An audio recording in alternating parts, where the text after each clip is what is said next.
You ask Tiger to solve. This deals with linear equations with one unknown. The final result is a equals 24/5.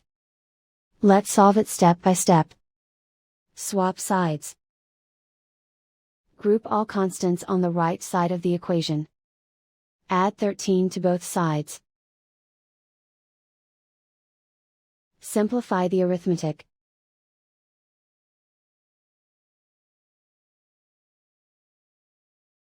Isolate the a. Multiply both sides by inverse fraction 3/5.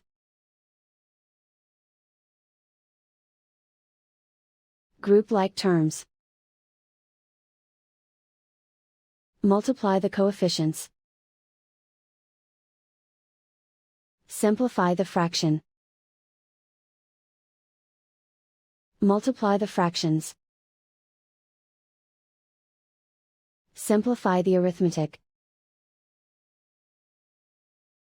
And so the final result is a equals 24/5.